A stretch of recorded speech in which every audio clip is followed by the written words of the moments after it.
ఈరోజు నేను మీ ముందుకి మంచి రెసిపీస్ తోటి వచ్చానండి. అదేనండి మీరు అడిగిన ములక్కాడ బంగాళదుంప కూర అండి. మేమైతే రసం అంటాము, కానీ అది రసం కాదు, కూర. సో మీరు అడిగినది నేను చేయబోతున్నాను ఈరోజు. ఇంకా కందికట్టు కూడా చేయబోతున్నాను. ఆ రెండు ఎలా చేయాలో నేను ఈరోజు చూపిస్తాను. చాలా ఈజీ అండ్ సింపుల్ ప్రాసెస్ అన్నమాట ఇది. వచ్చేయండి ఎలా చేయాలో చూపిస్తాను.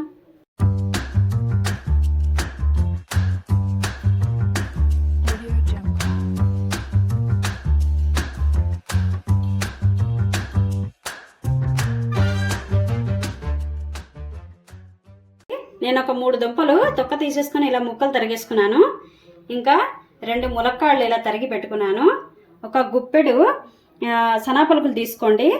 నెక్స్ట్ ఇక్కడ చూడండి 2 చెంచాలు నువ్వులు, 2 చెంచాలు బియ్యం, కొంచెం ఒక 4-5 కొబ్బరి ముక్కలు వేసి నానబెట్టేసుకున్నాను. ఇలాగా మీరు కూడా ఇలాగే నానబెట్టేసుకోండి. ఇప్పుడు గిన్నెలోకి బంగాళదుంపలు,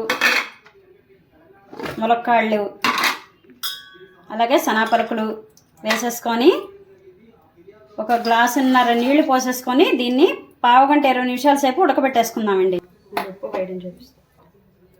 అలాగే నేను కొంచెం గట్లుప్పు వేసేసుకొని ఉడకబెట్టేసుకుంటున్నానండి. గిన్నె ఒకటి పెట్టేసుకుందాం, చిన్న గిన్నె. స్టవ్ వెలిగించేసుకొని ఒక 2-3 చెంచాలు నూనె వేసేసుకోండి. ములక్కాడ రసం, కందికట్టు చాలా ఈజీ అండి, తొందరగా అయిపోతాయి. దీనికోసం ఎక్కువ శ్రమ పడక్కర్లేదు. చాలా బాగుంటుంది కూడా, నోటికి కూడా రుచిగా ఉంటుంది. ఇప్పుడు మనము 2 ఆవాలు, 2 మెంతులు, కొంచెం జీలకర్ర పోపు మనం ఇప్పుడు చిటపటలాడేద్దాం.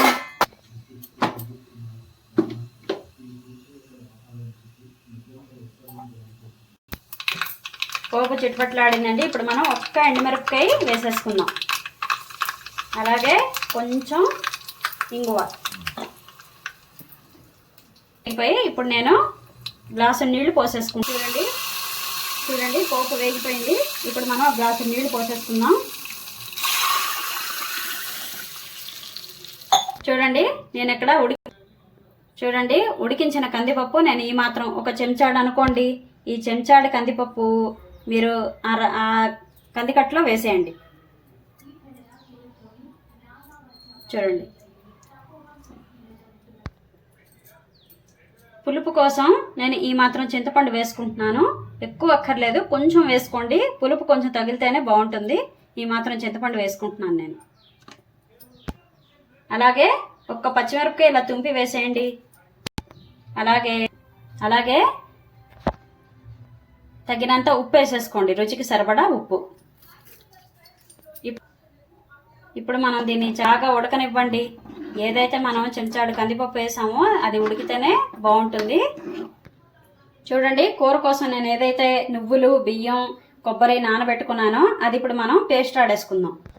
చూడండి బంగాళదుంపలు, ములక్కాడ, శనగపలుకులు శుభ్రంగా ఉడికిపోయాయి.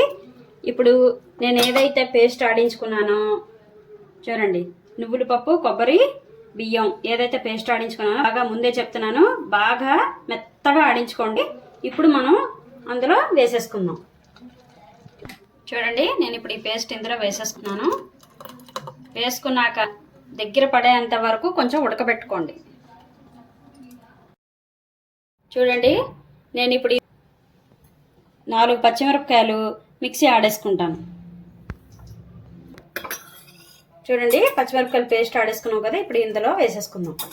దగ్గర పడేది ఇప్పుడు మనం చక్కగా కలిపేసుకుందాం. ఇది చక్కగా కలిపేసుకొని దీనికి పోపు పెట్టేసుకుందాం. వచ్చేయండి పొయ్యి మీద బాండీ పెట్టేసుకొని స్టవ్ వెలిగించేసుకొని ఆయిల్ వేసేసుకుందాం. ఒక 2 చెంచాలు ఆయిల్ వేసుకోండి. చూడండి 2 ఆవాలు,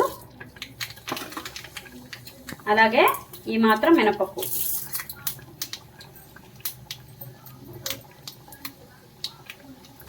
అలాగే ఒక ఎండుమిరపకాయ తుంపి వేసేసుకోండి. ఎక్కువ కారం వేయద్దు, కారంగా ఉంటే తినలేము. మీకు ఒకవేళ కారం కావాలనుకుంటే ఇంకో 2 మిరపకాయలు ఎక్స్ట్రా వేసుకోండి. ఇప్పుడు ఈ పోపుని ఇందులో వేసేసుకోండి.